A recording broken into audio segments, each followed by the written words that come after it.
Hi, everyone. It's Senator Chuck Schumer, and from my family to your families, happy Easter. I want to thank your pastor for inviting me to bring greetings to the Northeastern Conference of Seventh-day Adventist Church this Easter. As we all know, your pastor's a blessing to your church, a blessing to our nation. May God give your pastor strength to continue ministering. My brothers and sisters, today millions of people around the world celebrate the promise of resurrection. As the scripture says, the stone which the builders rejected has become the chief cornerstone. This Easter, we remember that even while our world seems marred by anxiety, political strife, bigotry, daybreak always comes after night, spring always triumphs over winter, and God's love and grace always win out in the end. As many of you know, my dad passed away a couple of years ago, but on days like today, I'm reminded he's still sitting next to me, guiding me with lessons he taught me over the years. First, he said, always help people who need help, and the more they need help, the more you should help them. Our scriptures teach us that. And second, he said, if you're doing something really important, look into your heart.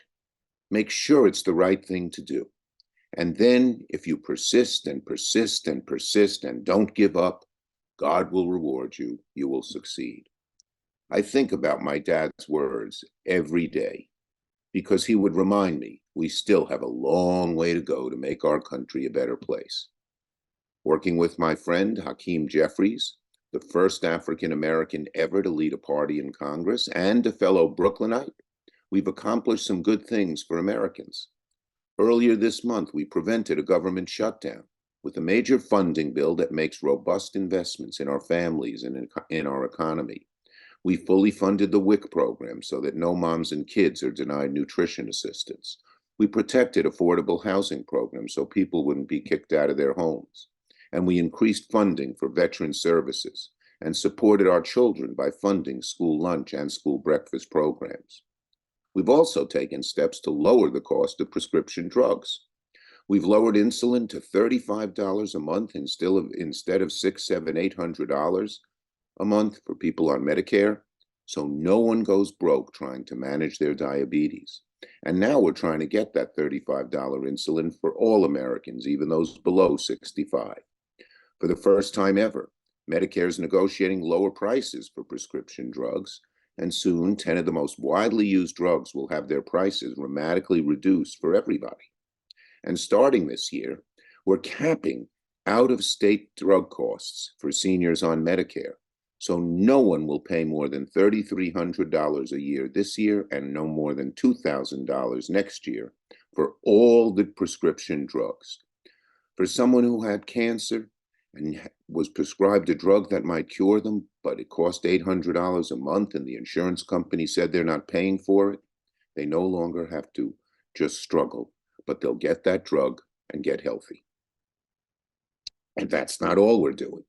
We're also reducing the burden of student debt for borrowers from middle-class families and communities of color. Under President Biden's leadership, with me pushing them all the way, nearly 4 million Americans have had all their debt forgiven, and many, many millions more have had their debt cut in half. I'm going to keep working till all student debt is eliminated. It's such a burden to so many people. And another thing we're doing is dealing with the scourge of racial disparities in maternal mortality. It's a blot on America that Black women have a far higher rate of maternal mortality than white women. Even income doesn't account to it. Here's a disgraceful thing. A middle-class Black woman has a greater chance of dying in birth than a poor white woman, which shows you how deep the bigotry in our healthcare system goes.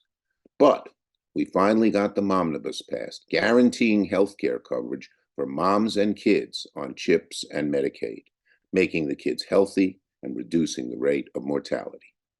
Finally, I'm glad we're making historic changes to diversify our courts and make them look more like America.